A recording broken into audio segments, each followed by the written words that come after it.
Cascade Hoops Talk, Billy D. Hey, today we have Scott Cooper. He's the Hidden Men's basketball coach.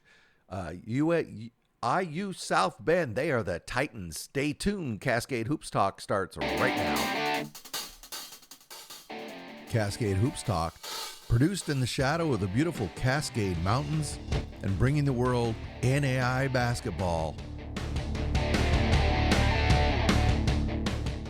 One podcast at a time.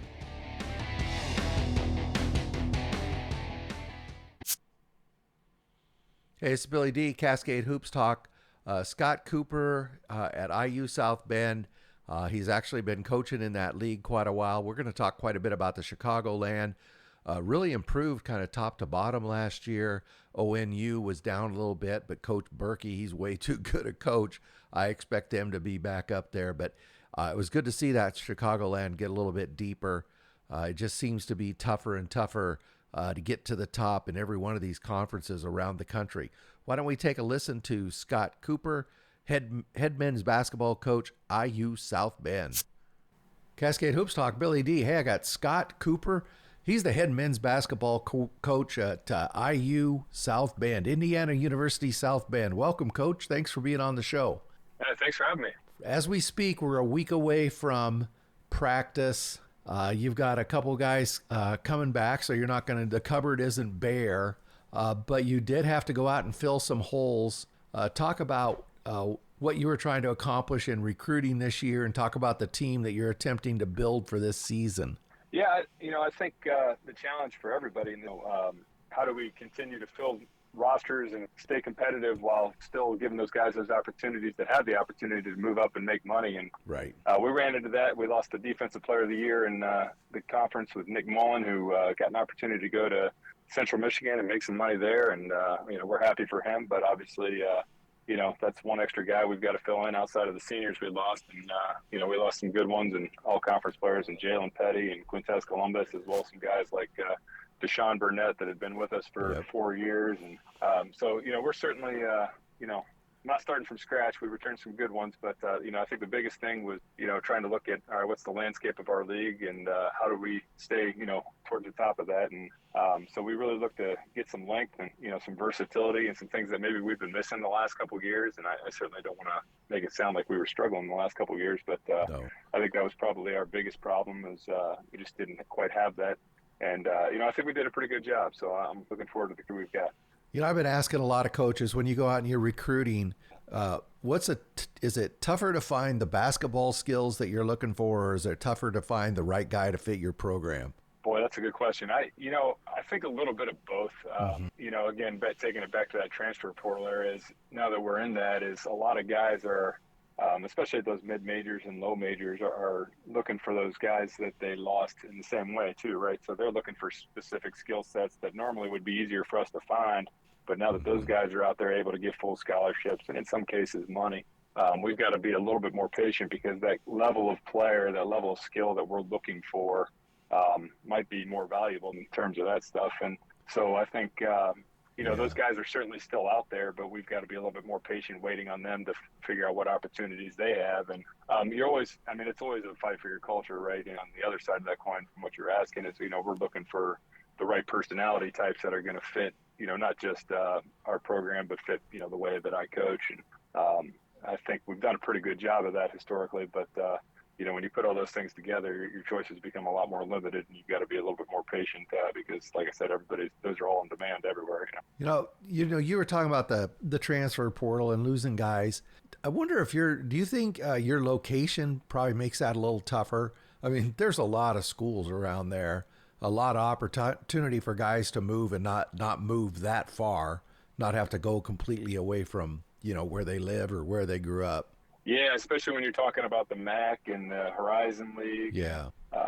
Even the Ohio Valley to a lesser extent, they're all nearby, and a lot of schools in our league play against them in exhibition games, so they are seeing us on film maybe more than they used to in the past too. And it's certainly, I can't tell you how many of them reached out just this year about a couple of our guys, with the extra year and stuff too, just because they're right there and they knew they could get somebody over to campus quick because they lost somebody at the last minute. So I hadn't thought about it that way, but you're right. I mean, being where we are certainly creates some opportunities for guys, not just in our league, but in the Crossroads and the Wolverine Hoosier and the River States to a lesser extent too. Yeah, because I think that's part of the equation when guys are trying to decide whether to move. You don't want to go that far from home where your parents or your brother or sister could never watch you play again. Where you're at, you're at a little hub there. Yeah, you can throw a stone in any direction in college where we're at. You can. I told you before, I was just shocked how close Bethel was to South Bend there. I didn't realize it was 10 minutes from Notre Dame. Yeah, oh yeah. The Chicagoland was probably one of the more competitive years. I mean, top to bottom. It was quite a race right up till the end. It's actually good for the conference, right, to have that many teams competitive right up to the end. Usually it ends up being a 2-team race. Just talk about your conference last season and where you see basketball right now in that conference. Yeah, we have been traditionally pretty top heavy, especially in the last 5-6 years. Mm-hmm. I mean, it's been kind of us, Olivet, and third team, and St. Xavier's been pretty consistent in there, and it seems like a third or fourth team tends to come in every year, but. Yes. I think the big thing is, the bottom really came up last year. I think that's the most competitive at the bottom of the league it's even been. And maybe the records didn't quite reflect it, but when you look down at like Trinity Christian and Viterbo were, on the outside looking in last year, they were both a tough out, man. I'll tell you what, Viterbo, especially towards the end of the year, they were, 2 and 3 point losses to everybody that they had a chance in. So it's, there have been years where you can just kind of count on winning those games that I don't think you can do that anymore. And it's made it a lot more fun. It's made it a lot more terrifying sometimes too. Yeah. You never quite know what you're going to get. That's really good for the conference, right? To be, the parity from top to bottom. When you look at the really strong conferences, you'll see and go, wow, there's any one of these 8 teams could win this thing. It was, for me, it was good to see. And it was kind of, I follow the conference races pretty close, and it was kind of fun watching that race because, every game was just huge. Yeah. And it makes it a lot of fun just to compete that way too, right? Obviously it's a lot more fun when you're on the right end of the lack of parity. But I think from a national standpoint, it boosts our strength of schedules. It, makes it, a much more fun environment for the students that want to come to the games in our local communities. And, being in a metropolitan area that most of us are in, it can be a tough draw sometimes when you're competing with, high major sports or professional sports, depending on where you're at. And anything you can do to garner interest is great. And I think we had a lot of that last year. You're talking about, all the schools around you. You just touched on it, but is it hard to get the fans in because there's so, you compete with so many other schools right there? Yeah, and I'll tell you, being in a place like South Bend and having Notre Dame right across town definitely changes that dynamic too. I always tell recruits, we tend to do pretty well with, comparatively speaking to most schools in our league when it comes to attendance. But if it's a Saturday afternoon, Notre Dame's got a home game. I mean, you can count on the fact that we're only going to have families and girlfriends only, and that's only if the tailgating's done on time. So it's the reality of being where we are. It works for us, but it can work against us too. This season, I expect the conference will be even more competitive. I asked this a second ago. Talk about the team. What type of team are you going to try to put on the floor this season? Yeah, every year I say this, I'm wrong. That's okay. Yeah, I think, one, the league is as wide open as it's been since I've been here. I honestly couldn't tell you who the favorite is. I mean, you can speculate a little bit, but I don't know that there's a clear cut like there's been, even last year to a lesser extent.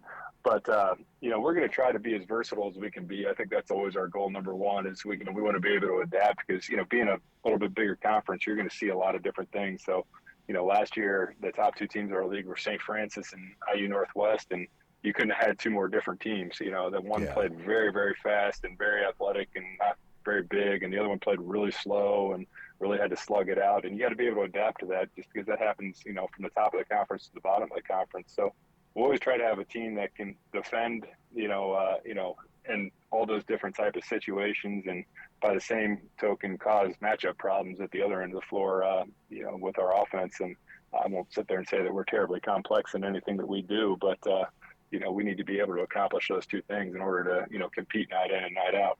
With so many transfers now, the COVID guys are finally graduated, but just in general, it seems like the players have gotten older. Yeah, I can't really explain why, but they have. Is it tougher for a, I just always think of an 18-year-old coming in from high school, and they're going up against a 23-year-old guy in the paint. It just seems like that's such a high hill to climb. How do you get? I guess what I'm asking you is, how do you get freshmen through that point? You pray they become sophomores. That's what I've always said. But yeah, I don't know. Last year was the first time in I think 5 or 6 years that we played a freshman in our rotation. We played 2 of them, and I'll tell you, it was great and terrifying all at the same time. For exactly the reasons you're talking about, right? Like, it was great because you realize, all right, these guys are getting some development that they don't normally getting that game experience. But at the same time, man, there's a big difference between an 18-year-old and a 22 or 23-year-old, and physically and emotionally and everything else. Yeah. And you saw that at times too. So it was, we have a freshman in Colin Schmidt who was really good for us last year. Yeah, he did have a good year. Yep. Yeah, and but there were times where he was, his talent really shone through, and there were times where, boy, he was just in over his head. And where, I'm expecting big things out of him this year just because he's got that development. But it's if you're trying to win in your league, and I think it's tough to have a lot of that out on the floor for exactly that reason. You don't know what's coming night in and night out because they haven't been through it yet. Coach, you stole my line, and I say it quite often. Sometimes there's some friends of mine that get irritated when I do, but I say the best thing about a freshman is he's going to be a sophomore. There have never been truer words spoken than that right there. I remember a couple of years ago, we were watching a game. I was watching with a friend of mine, and really talented freshman, and he made a lazy pass, cross court, top of the key, and of course that thing ended up at the other end being jammed. And I looked at him and I said, he's going to find out those passing lanes close a lot quicker than they did in high school. Ain't that the truth? It doesn't come true until they experience it, right? So. Amen. Yeah. You don't see many teams that have the freshman of the year in their conference, at the top of their conference very often. That's not to say there aren't exceptions, but always worry if we got one of those, like, oh, we might have done something wrong. You've been coaching and around basketball for many years. You played D3, right? If I remember right. Mm-hmm. But if you just look at the small college game, I think the consensus is that the talent level, I know at the NAIA level, it has just exploded, the D2 level. There's a lot of factors that go with it. Just in the time that you've been involved in small college basketball, talk about the difference in the talent level. I'll tell you, it's kind of changed with the game. Like, when I first got into it, it was still a slower game. People were still playing through the post, and everybody had to have a 6'9", 250-pound guy that was just going to slug it out in there, right? And, like you've seen at all levels of basketball, as the skill levels kind of come into it and shooting's become so much more important, it's really opened opportunities for guys who maybe don't fit that bill. And, anybody can go out in the driveway and learn how to shoot a ball, right? I mean, obviously there's a size and athleticism component to it, but I think that now that's, kind of leveled the playing field and created more opportunities for people that maybe weren't there before. So, we joke, we were one of the first teams to really start shooting a lot of threes when I first got here. And I think we were number 1 or number 2 in the country, if I remember correctly, like my third year here. And that number we put up there, I don't think would rank in the top 25 anymore, just because of how much better everybody's gotten at that. And, I think the other thing you're seeing, even at the Division III level where they don't have scholarships, or at our level, Division II, that people are really investing a lot more resources into it with strength and conditioning and facilities and even nutrition now is, really come into it. And you're seeing a better product because of that. It's really pretty cool, fun to see that, the resources people are willing to invest into athletics now. And, I'm the athletic director here, and we just had a meeting this morning about our own department. We've got a pretty small department, only 6 teams, but, we're even talking about how do we, improve our nutritional offerings to our students. And, we're applying for a grant right now that one of our professors is going to lead up, and we've got a room with food for post-workout stuff and things like that. When I first got here, that kind of stuff would have been a pipe dream, and now It's almost commonplace. I was going to ask you about that. You're executive athletic director there. What does that entail? Everything that's not listed above?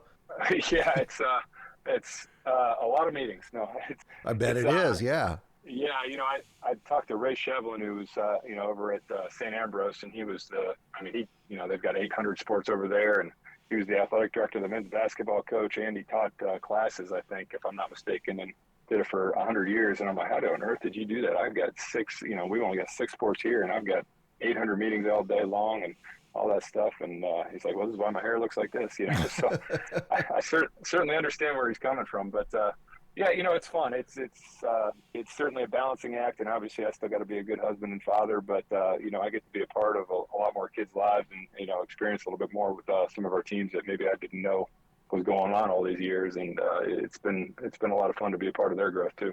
The coolest thing about that, obviously it's a lot of work being an athletic director. I think the best thing is you get to touch so many different parts of the university than you would just as the basketball coach. I think you just become a more rounded, executive, if you will, to take that term. But I agree for you. And this was kind of born of COVID when we got shut down there in 2021 for 3 months or whatever it was.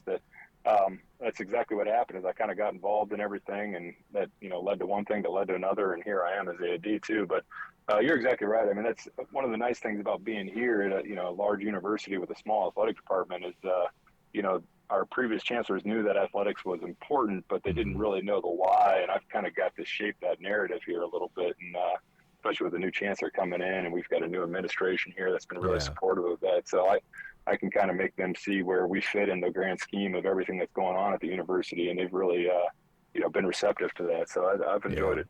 Yeah, what I found is I've given this speech a couple of times is, when the sports teams go, to tournaments and such, they are the representatives of the university. There are people who've never heard of the university but for the athletic team, and so it's really important that they can do well and also represent well. It's really important. No, matter of fact, I just had this talk with somebody else the other day, but the best I've ever heard it said is, Pete Pavakwa is the athletic director over at Notre Dame, says that, the football team is the front porch for the rest of the university, that if New Rockne wasn't the, self-promoter that he was in, his era, that, Notre Dame would just be some small Catholic school that nobody'd ever heard of outside of the, Midwest. That's and, probably true. Now they've got the second biggest endowment in the world, and everything else that comes with it. And certainly not we're going to achieve that kind the recognition. No, maybe third biggest endowment in the world. There we go.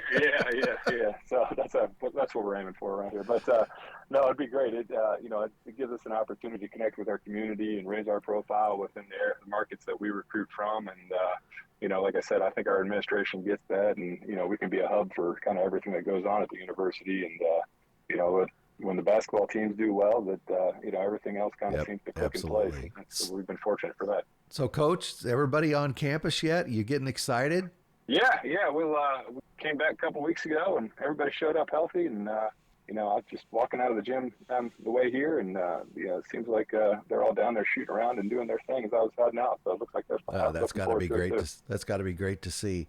Well, Coach, I really appreciate you taking a few minutes here on short notice, sitting down with us. Looking forward to basketball starting. Looking forward to see this Chicagoland race this year. I think it's going to be another tight race, but we'll get you back on after the basketballs start bouncing and the shooting starts. That'd be great. I look forward to it. I appreciate you having me. Yeah, thanks a lot. That's Scott Cooper. He's the head men's basketball coach at Indiana University South Bend. Thank you, Coach. Thank you.